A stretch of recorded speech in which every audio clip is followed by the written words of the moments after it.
Livraison pour Jessica. Prochaine course, les papiers du divorce. Sacrée garce. La roue tourne, pas vrai? Parfois, elle a besoin d'un livreur. Je suis Nick Harper, et pendant 15 ans, j'ai cru connaître ma femme, Jessica.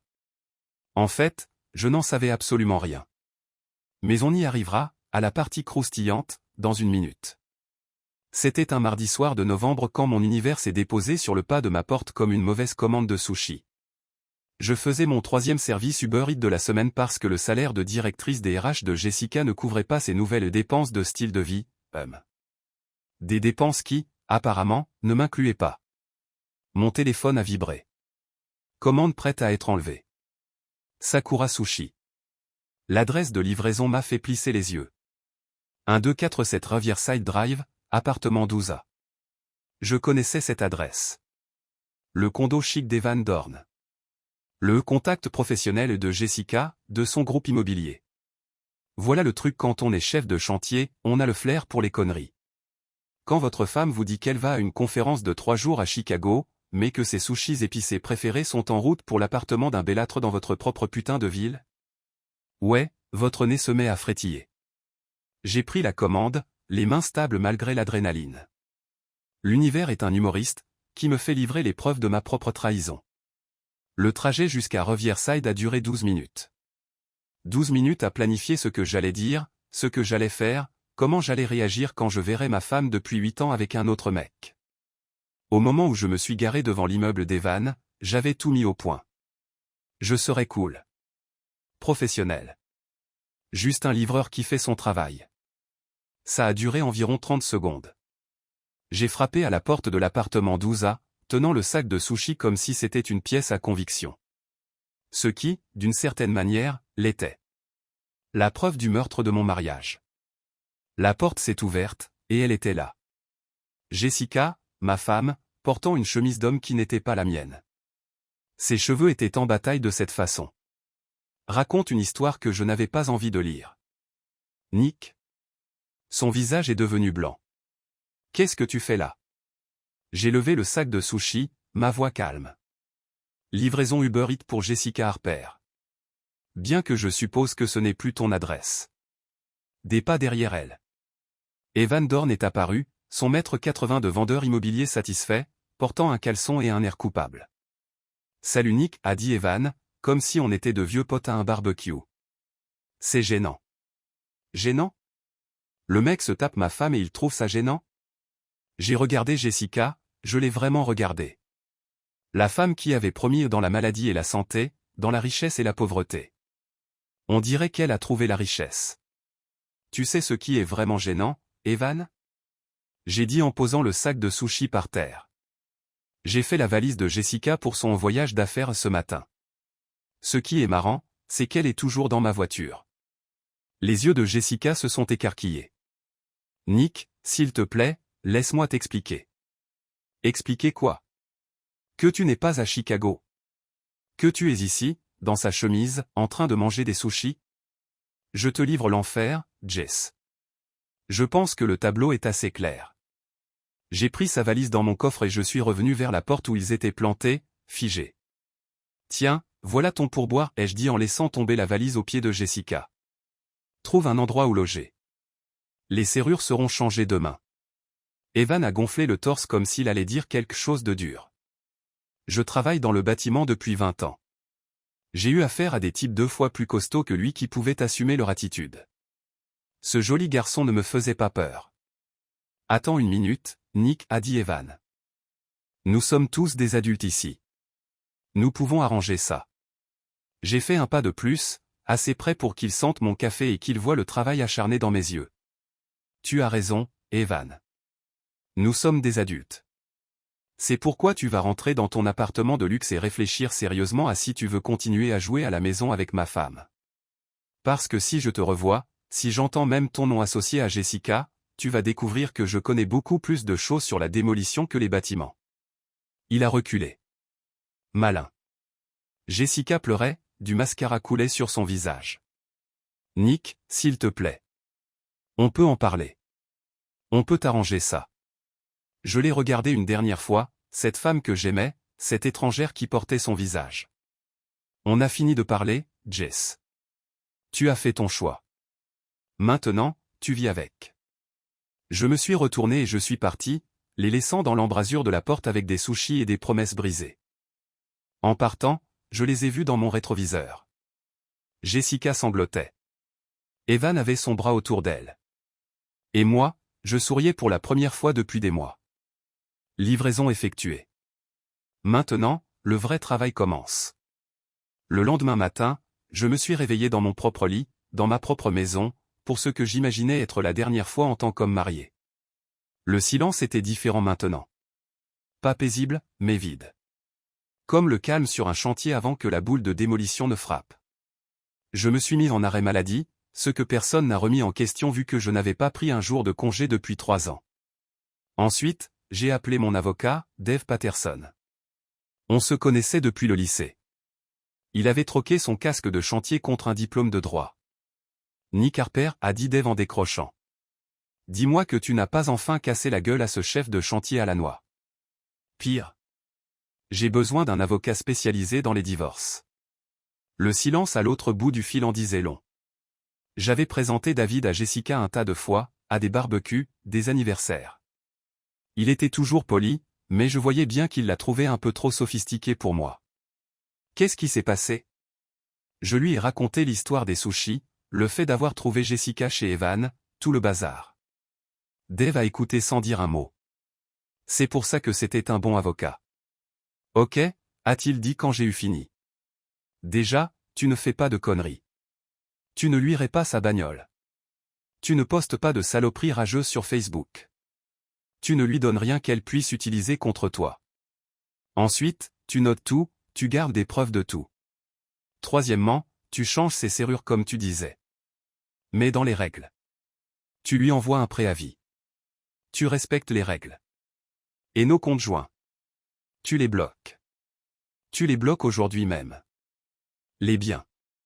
Si tu découvres qu'elle a trompé, tu fais tout dans les règles de l'art, compris? J'ai passé la matinée à faire ce que Dave m'avait dit. La banque d'abord, puis le serrurier. Après ça, je suis allé chez Big Mike pour raconter à mon meilleur ami et associé ce qui se passait. Mike Kowalski me faisait paraître petit, et je suis pas un poids-plume. 1,95 m, des mains comme des gants de baseball et un rire à réveiller les morts. C'était mon associé depuis 8 ans, et si je devais partir en guerre, je le voulais à mes côtés. Cette garce infidèle, a dit Mike après que je lui ai tout raconté. On était dans son garage, en train de partager une bière même s'il n'était pas encore midi. Et avec ce con de promoteur. Putain, Nick, je l'ai jamais aimé ce type. Tu te souviens de ton anniversaire l'année dernière? Il arrêtait pas de se vanter de sa Tesla et de ses cryptos. Comme si ça nous intéressait. Ouais, enfin, apparemment, Jessica, ça l'intéressait beaucoup. Mike a écrasé sa canette de bière.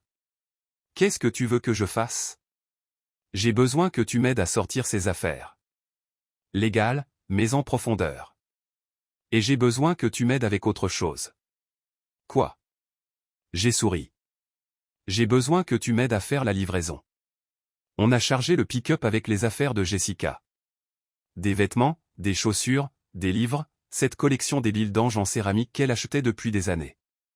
On a tout emballé soigneusement, comme si c'était quelque chose d'important. Puis on a conduit jusqu'à l'immeuble d'Evan. 1247, Riverside Drive. Le hall d'entrée était tout en marbre et en miroir, le genre d'endroit où les gens paient un supplément pour regarder de haut des types comme Mike et moi. Le portier, un type maigrichon d'une 60aine d'années, dans un uniforme qui coûtait probablement plus cher que ce que je gagnais en une semaine, a essayé de nous arrêter. Excusez-moi, messieurs. Où allez-vous avec ces cartons? Livraison pour Evan Dorn, appartement 12A, ai-je dit. Les affaires de sa copine. Je vais devoir appeler pour confirmer. Pas besoin, a dit Mike en posant ses cartons dans le hall. On ne monte pas. On laisse ça ici. Vous ne pouvez pas faire ça, a dit le portier. Regardez bien, ai-je dit, en ajoutant mes cartons à la pile de Mike. On a fait 3 allers-retours depuis le pick-up, construisant une montagne des affaires de Jessica en plein milieu de ce hall d'entrée chic. D'autres personnes passaient, regardant les cartons, chuchotant. Quand on a eu fini, on avait créé une scène dont tout l'immeuble allait parler pendant des semaines. J'ai laissé un mot au sommet, pour Jessica Harper, à l'attention d'Evan Dorn. J'espère que tu es heureuse dans ton nouvel appartement. Ton ex-mari. Le portier était au téléphone, probablement en train d'appeler le responsable de l'immeuble, peut-être même la police. Je m'en foutais. On n'avait enfreint aucune loi, on avait juste rendu les choses un peu plus compliquées. En sortant, Mike m'a tapé sur l'épaule. Ça va mieux? Ce soir-là, je suis allé au Lola's, le genre de bouge où les ouvriers du bâtiment et les flics boivent et où personne ne pose trop de questions. Lola était derrière le bar, une femme dans la cinquantaine qui en avait vu de toutes les couleurs. Nick Harper, a-t-elle dit quand je me suis assis. Tu as l'air d'un homme qui a une histoire à raconter. On peut dire ça. Elle m'a servi un whisky sans que j'aie besoin de demander. Lola savait ce dont les gens avaient besoin. Jessica m'a quitté, ai-je dit. Je l'ai trouvée avec un promoteur, un trou du cul. Lola a hoché la tête comme si elle s'y attendait. Ça explique pourquoi Trina Morrison était là tout à l'heure, en train de raconter que Jessica méritait mieux qu'un bleu de travail. Morrison, la meilleure amie de Jessica depuis la fac. Elle ne m'avait jamais aimé. Si elle prenait parti, la nouvelle se répandait vite. Qu'est-ce que tu lui as dit? Lola a souri. Je lui ai dit que les bleus de travail avaient construit le toit au-dessus de sa tête et les routes sur lesquelles elle roulait. Ensuite, je lui ai dit de payer sa note et de dégager. J'ai levé mon verre. Aux amis loyaux. Aux amis loyaux. Lola a acquiescé. Et aux ex-femmes qui ne les méritent pas. Assis là, en train de planifier mon prochain coup, j'ai ressenti quelque chose que je n'avais pas ressenti depuis des années. De l'excitation. J'avais trop longtemps joué la défense, en essayant de rendre Jessica heureuse, en essayant d'être à la hauteur. Maintenant, je jouais l'attaque. Et ce n'était que le début. 3 jours plus tard, Jessica a appelé. J'étais sur un chantier, en train de regarder mon équipe démolir un vieil entrepôt quand mon téléphone a sonné. J'ai failli ne pas répondre, mais j'étais curieux. Nick, il faut qu'on parle. Sa voix semblait tendue, fatiguée. Vraiment? Je pensais qu'on avait tout réglé l'autre soir. Tu sais, quand je t'ai trouvé avec la chemise d'un autre homme. S'il te plaît, est-ce qu'on peut se rencontrer quelque part? Juste pour parler. J'ai balayé le chantier du regard, observant les gars abattre des murs qui tenaient debout depuis 50 ans. Parfois, faut détruire avant de pouvoir reconstruire. Lola's Bar, 20h. Et viens seule, Jessica. Elle était déjà là quand je suis arrivé. Assise au fond, bien sûr. Dans un coin banquette, plus petite que dans mon souvenir. Elle avait toujours été menue, mais là, elle avait l'air fragile, comme si elle pouvait se briser si on parlait trop fort. T'as l'air fatigué, je dis en me glissant sur la banquette en face d'elle. Je dors mal ces derniers temps. Elle tripotait son alliance, qu'elle portait toujours. Nick, à propos de ce qui s'est passé. Tu veux dire, de quand tu as baisé Evan Dorn? Elle a tressailli. C'est pas comme ça. Tu ne m'aimes plus, c'est tout. Si, c'est comme ça. Tu t'es ennuyé avec ton mari de la classe ouvrière et t'as décidé de passer à la gamme supérieure. Ça arrive tout le temps. C'est pas juste. Je me suis adossé, en l'examinant. La voyant enfin pour ce qu'elle était vraiment. Tu sais ce qui est pas juste, Jessica? Que je me crève le cul pendant 8 ans pendant que tu joues à la femme au foyer avec tes copines du country club. Que je fasse des shifts de nuit à livrer de la bouffe pour que tu puisses te payer tes cours de yoga et tes dégustations de vin. Que je te crois quand tu me disais que tu m'aimais. Les larmes ont commencé à couler sur son visage. Je t'aime. Non, tu m'aimes pas. Tu aimes l'idée que tu te fais de moi, le mari fiable qui paie les factures et qui ne pose pas de questions. Mais tu ne m'aimes pas assez pour être fidèle. C'est arrivé comme ça, Nick. Evan et moi, on s'est connectés. Il comprend mes ambitions, mes rêves. Tes rêves de quoi? De vivre dans un condo de luxe? De conduire une Tesla? D'épouser quelqu'un qui porte des costumes au boulot au lieu de chaussures de sécurité? Elle n'a pas répondu, ce qui en disait long. Voilà ce qui va se passer, j'ai continué. Mon avocat dépose les papiers demain. Tu peux te battre si tu veux, mais j'ai des photos de toi sortant de l'immeuble d'Evan, des témoins qui m'ont vu déposer tes affaires, et une chronologie qui prouve que tu me mens depuis des mois. Tu m'as fait suivre? pas besoin. T'étais pas vraiment discrète. Elle s'est essuyé les yeux avec une serviette. Et la maison? Je l'ai achetée avant qu'on se marie. C'est moi qui ai fait les paiements, et j'ai la preuve de ton infidélité. T'auras de la chance d'avoir une pension alimentaire. Tu es cruel. Je me suis levé, en laissant un billet de 20 sur la table. Non, Jessica, je suis honnête. Peut-être pour la première fois dans notre mariage. Alors que je m'éloignais, elle m'a interpellé. Nick, attends. Je me suis retourné. Je suis désolé. Je suis vraiment, sincèrement désolé. Je l'ai regardée assise là, pleurant dans sa serviette, et j'ai ressenti quelque chose d'inattendu. De la pitié. Je sais que tu le hais, Jess. Mais les regrets, ça ne le débaisse pas, hein. Les jours suivants ont été flous. Dave a déposé les papiers, Jessica a déménagé le reste de ses affaires de la maison, et je me suis jeté dans le travail comme un possédé. La démolition de l'entrepôt était thérapeutique. Chaque coup de masse, j'avais l'impression de démolir les mensonges sur lesquels mon mariage avait été bâti. C'était vendredi après-midi quand les choses sont devenues intéressantes. J'étais dans la caravane du chantier en train d'examiner des plans quand Big Mike a frappé à la porte. « Boss, vous avez de la visite. » J'ai levé les yeux et j'ai vu Trina Morrison et Mason Webb, l'associé et le meilleur ami d'Evan, debout devant la caravane comme s'ils étaient des démarcheurs qui vendaient des ennuis. « Ça va être marrant », j'ai marmonné en sortant. Trina était habillée comme si elle allait à une réunion du conseil d'administration, tout en angle vif et en tissu coûteux.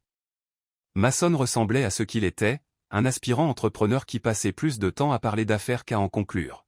« Nick, » a dit Trina, sa voix dégoulinant de fausses inquiétudes, « il faut qu'on parle. » De quoi? De Jessica. De toute cette histoire. J'ai croisé les bras.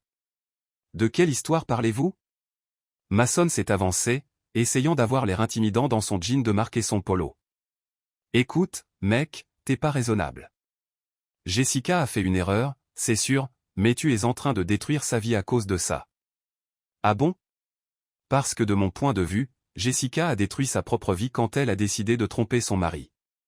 C'est pas tout noir ou tout blanc, a dit Trina. Vous vous êtes éloignés l'un de l'autre. Ça arrive. Mais ce côté vindicatif que tu montres, l'humiliation publique, les papiers du divorce, le blocage des comptes bancaires, c'est cruel. J'ai regardé autour de moi, sur le chantier, les ouvriers qui faisaient semblant de ne pas écouter tout en étant suspendus à chaque mot. C'était mon monde, moi. Des gens honnêtes et travailleurs qui comprenaient la loyauté et le respect.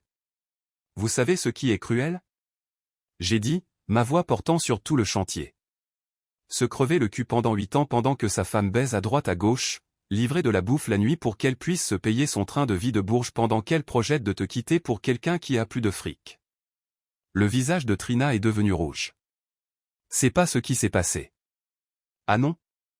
Parce que je suis à peu près sûr que c'est exactement ce qui s'est passé. Mason a retenté le coup. Écoute, Nick, on est tous des adultes ici. Jessica et Evan sont amoureux. Vraiment amoureux. Un amour comme on en croise rarement. Tu devrais être content pour elle. Résigné, je me suis mis à rire. Je n'ai pas pu m'en empêcher. L'audace de ces gens qui débarquent sur mon lieu de travail pour me faire la morale sur l'amour, tout en défendant une tromperie. Content pour elle? Vous voulez que je sois content que ma femme m'ait trompé? On veut que tu sois mature face à la situation, a dit Trina. Mature? J'ai hoché la tête lentement. D'accord, voilà ma version mature. Je me suis tourné vers Mason, me rapprochant suffisamment pour sentir son eau de Cologne hors de prix. Tu diras à ton pote Evan que s'il veut jouer à la maison avec ma femme, c'est son problème. Mais s'il croit qu'il va toucher la moitié de mes biens dans ce divorce, il est plus stupide qu'il n'y paraît. Tu ne peux pas le menacer, a dit Mason, mais sa voix tremblait. Je ne menace personne. Je me contente d'exposer les faits. Fait numéro 1, Jessica a trompé. J'ai des preuves. Fait numéro 2, les femmes qui trompent ne sont pas récompensées devant les tribunaux en cas de divorce. Je me suis tourné vers Trina. Et tu peux dire à Jessica que si elle veut se battre dans ce divorce, elle a intérêt à se préparer à ce que tout le monde sache exactement quel genre de femme elle est. Parce que j'en ai fini de protéger sa réputation. Tu es un connard, Nick Harper, a craché Trina. Ouais, probablement. Mais je suis un connard honnête, ce qui est plus que ce que je peux dire de ton ami. Ils sont partis après ça, sont montés dans la BMW de Trina et se sont enfuis comme s'ils quittaient les lieux d'un crime. Big Mike s'est approché, en secouant la tête. Ces gens vivent dans un monde différent du nôtre, pas vrai? Un monde où les actions n'ont pas de conséquences et où la loyauté ne vaut rien. Et maintenant, on fait quoi? J'ai souri, sentant cette excitation familière monter en moi. Maintenant, on va leur faire goûter au monde réel. Le truc avec la vengeance, c'est que c'est comme les travaux de construction. Il faut les bons outils, un plan solide et la patience de bien faire les choses. Si on bâcle le travail, tout s'écroule. J'ai passé le week-end à planifier mon prochain coup. Jessica et Evan croyaient pouvoir m'humilier, monter mes amis contre moi, me faire passer pour le méchant dans leur petite histoire d'amour. Ils allaient apprendre que les gars en bleu de travail ne font pas que construire des choses. On sait aussi comment les démolir. Lundi matin, j'ai reçu un appel du vieux Riley, mon voisin d'à côté. Riley avait 73 ans, c'était un flic à la retraite avec des yeux de faucon et une mémoire d'acier. Il surveillait ma maison pendant que je travaillais, pour s'assurer que tout allait bien. « Nick, tu as une minute ?»« Bien sûr, Riley. »« Quoi de neuf ? » ?»« Ta femme est passée hier avec son petit ami.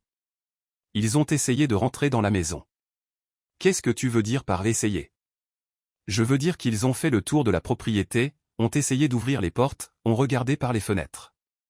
Quand ils m'ont vu observer, ils ont fait comme s'ils venaient chercher le courrier, mais je sais ce que j'ai vu. Ils sont entrés ? Non. Tes nouvelles serrures ont tenu bon, mais ils préparaient quelque chose. Le petit ami avait un appareil photo. Il prenait des photos de ton camion, de tes outils dans le garage. Il semblait très intéressé par ton business. Merde.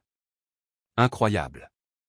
Evan était en train de recenser mes biens, probablement pour le divorce. Jessica l'aidait à monter un dossier pour justifier qu'elle méritait la moitié de tout ce pour quoi j'avais travaillé. Merci, Riley. Je te revaudrai ça. Tu ne me dois rien. Fais juste attention à toi, mon garçon. Cette femme a le regard de quelqu'un qui prépare un mauvais coup. J'ai raccroché et j'ai appelé Dave Patterson. Ils sont en train de monter un dossier. Dave a confirmé après que je lui ai raconté les observations de Riley. Ils essaient probablement de prouver que tu caches des biens. Ou que ton entreprise de construction vaut plus que ce que tu déclares. Ils peuvent faire ça ? Ils peuvent essayer, mais ça marche dans les deux sens, Nick. S'ils veulent jouer les durs, on peut jouer les durs aussi. Quoi ? On a fait nos propres petites investigations, en commençant par les affaires de Monsieur Evan Dorn. Cet après-midi-là, j'ai rencontré Dave à son bureau, un endroit modeste dans un centre commercial de banlieue qui s'adressait aux gens ordinaires, pas aux entreprises. Dave avait réussi, mais il n'avait jamais oublié d'où il venait. Voici ce que j'ai trouvé, a-t-il dit en étalant des papiers sur son bureau. Evan Dorn, 42 ans, propriétaire de Dorn Property, LLC. Sur le papier, il a l'air d'avoir réussi. Bel appartement, voiture de luxe, style de Vita pas accent grave l'œil. Mais il est surendetté. Il doit de l'argent à 3 banques différentes, ses cartes de crédit sont au maximum, et il a du retard dans le paiement de ses charges de copropriété. Cette Tesla ? Au moins la montre de luxe est financée. Ce type vit au jour le jour, comme le reste d'entre nous. Sauf que ses revenus sont beaucoup moins fiables. J'ai étudié les documents financiers. Donc, il est fauché ? Pire que fauché, il est criblé de dettes et il se démène pour sauver les apparences. Ce qui explique pourquoi il s'intéresse autant à tes biens. Il pense qu'épouser Jessica résoudra ses problèmes d'argent. Clac. Démasqué. Jessica récupère la moitié de tes biens lors du divorce. Soudain, les problèmes financiers d'Evan disparaissent. Je me suis adossé à ma chaise, les pièces du puzzle s'emboîtant les unes dans les autres. Donc, ce n'est pas une question d'amour. C'est une question d'argent. C'est toujours une question d'argent, Nick. L'amour ne sert qu'à améliorer l'image de Marco Lola Esbar.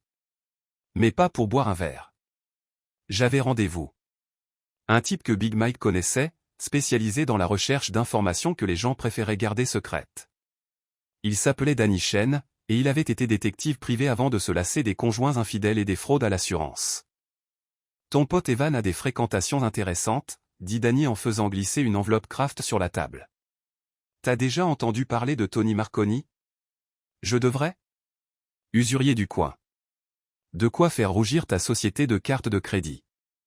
Devine qui lui doit 15 000 balles? Evan. Donnez le pompon au monsieur. Et voilà le clou du spectacle.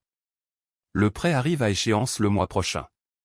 Si Evan ne peut pas payer, Tony se montre créatif dans le recouvrement. J'ouvris l'enveloppe, examinant des photos d'Evan en compagnie d'un homme trapu dans un costume coûteux.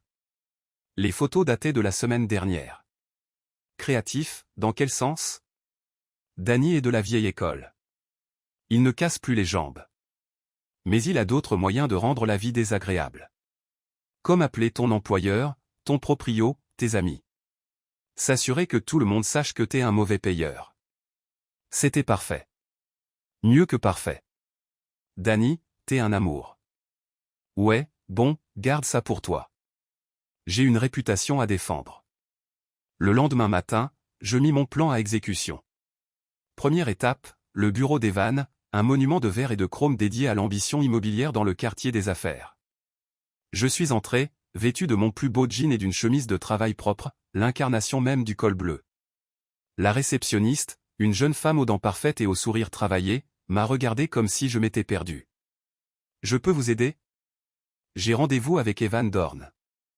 Nick Harper. Son sourire a vacillé. Elle avait probablement entendu parler de moi grâce au commérage de bureau. Avez-vous un rendez-vous? Non. Mais dites-lui que je suis là à propos de Jessica. Il me recevra. 5 minutes plus tard, j'étais assis en face d'Evan dans son bureau d'angle, le regardant essayer d'avoir l'air sûr de lui alors que des gouttes de sueur perlaient sur son front. Nick, dit-il en se levant pour me serrer la main comme si nous étions de vieux amis. C'est inattendu. Je ne lui ai pas serré la main. Au lieu de ça, je me suis assis et j'ai examiné son bureau. Mobilier coûteux, vue impressionnante, photos encadrées de propriétés qu'il avait vendues, le tout hypothéqué, le tout emprunté. Le tout factice. Bel endroit, Evan. Ça doit coûter une fortune à entretenir. Je me débrouille bien. J'en suis sûr. La question est, à quel point? Parce que j'ai entendu des choses intéressantes sur tes affaires. Son sourire s'est effacé. Quel genre de choses? Baltic a sorti une des photos de Danny, celle montrant Evan avec Tony Marconi, et la posa sur son bureau. Le genre de choses qui suggère que tu n'as pas autant de succès que tu le prétends. Evan fixa la photo, son visage devenant pâle. Où as-tu trouvé ça? Est-ce que ça a de l'importance? Ce qui compte, c'est que tu dois de l'argent à des gens très peu amicaux. Tu crois que te marier avec ma femme va arranger les choses? C'est tordu. Voilà comment ça va se passer. Tu romps avec Jessica. Tu lui dis que t'as merdé, que t'es pas prêt pour quoi que ce soit de sérieux, n'importe quelle histoire que tu veux. Et tu restes loin d'elle. Tu ne peux pas me forcer. Je pense que Tony Marconi serait très intéressé d'entendre que tu vas épouser une femme qui est sur le point de perdre la moitié de ses biens dans un divorce compliqué. Ça pourrait ébranler sa confiance en ta capacité à rembourser ce prêt. Les mains d'Evan tremblaient. Tu ne ferais pas ça. Essaie de voir. Tu as 24 heures, Evan. Après, je commence à passer des coups de fil. Je suis sorti. Je l'ai entendu crier après moi, sa voix se brisant. Je ne me suis pas retourné. Un dernier arrêt. Jessica attendait sur le parking de son bureau, comme je le lui avais demandé quand je l'ai appelée il y a 1 heure. Elle avait l'air confuse, pleine d'espoir. Comme si j'allais peut-être lui pardonner. Nick, merci d'avoir appelé. J'espérais qu'on puisse arranger les choses. On va le faire, Jess. Mais pas comme tu le crois. Je lui ai tendu les papiers du divorce que Dave avait déposés ce matin-là. Qu'est-ce que c'est? Ton avenir. Sans bataille. Sans pension alimentaire. Sans partage de quoi que ce soit. Tu signes ça, et c'est fini. Rupture nette. Son visage s'est effondré. Nick, s'il te plaît. On peut réparer ça. Il n'y a rien à réparer. C'est terminé. Mais je t'aime. Je l'ai regardé, des larmes coulant sur son visage, et je n'ai rien ressenti. Ni colère, ni tristesse, ni regret. Juste un vide là où mes sentiments avaient l'habitude d'être. Non, tu ne m'aimes pas. Tu aimes ce que je représentais. Sécurité, stabilité. Quelqu'un sur qui retomber quand tes rêves s'écroulent. Mais tu ne m'aimes pas. Ce n'est pas vrai. Alors pourquoi tromper? Elle n'a pas répondu. Ils ne répondent jamais. Signe les papiers, Jessica. Passe à autre chose. Trouve quelqu'un qui te rende heureuse. Et Evan? J'ai souri. Demande-lui. Mais je le ferai bientôt. J'ai ressenti quelque chose que je n'avais pas ressenti depuis des mois. La paix. La démolition était terminée. Maintenant, je pouvais construire quelque chose de nouveau. 24 heures plus tard, mon téléphone a sonné. C'était Jessica, en pleurs. Nick, il y a un problème avec Evan. Il m'a largué. Il a dit qu'il n'était pas prêt, qu'il avait besoin d'espace. Je ne comprends pas. Qu'est-ce qui s'est passé? J'étais dans ma cuisine, en train de boire du café, de lire le journal comme un mardi normal. Désolé d'entendre ça, Jess. On ne dirait pas que tu regrettes. C'est pas le cas. Mais je suis désolé que tu sois blessé. T'as fait quoi, au juste? Tu l'as menacé? J'ai siroté mon café, savourant l'instant. J'ai discuté avec lui, d'homme à homme. On dirait que tant valait pas la peine. Silence à l'autre bout du fil. Espèce d'idiot, a-t-elle murmuré. Ouais, sûrement. Mais je suis un idiot qui doit pas d'argent à des usuriers. Elle a raccroché. 1 heure plus tard, Trina Morrison a appelé. Salaud, a-t-elle lâché. Qu'est-ce que t'as fait à Evan? Je lui ai montré la réalité. Il a pas aimé. Jessica est effondrée. Elle l'aimait vraiment. Alors elle aurait dû y penser avant de tromper. Tu es en train de ruiner sa vie. Non, Trina, je me contente de ne plus la sauver des conséquences de ses choix. C'est une grosse différence. Tu es un homme cruel et vindicatif. Et toi, t'es copine avec une infidèle. On a tous des défauts, je suppose. Elle a raccroché, elle aussi. Les jours suivants ont été calmes. Jessica a signé les papiers sans se battre. Evan a disparu de la circulation, probablement trop occupé à gérer Tony Marconi pour s'inquiéter des filles. Les copines de Trina et Jessica ont arrêté de cracher leur venin, surtout parce qu'elles avaient leurs propres problèmes à gérer. Vendredi soir, j'ai reçu l'appel que j'attendais. Big Mike appelait du bar de Lola. Nick, ramène-toi ici, maintenant. Qu'est-ce qui se passe? Y a rien qui se passe. Tout va bien.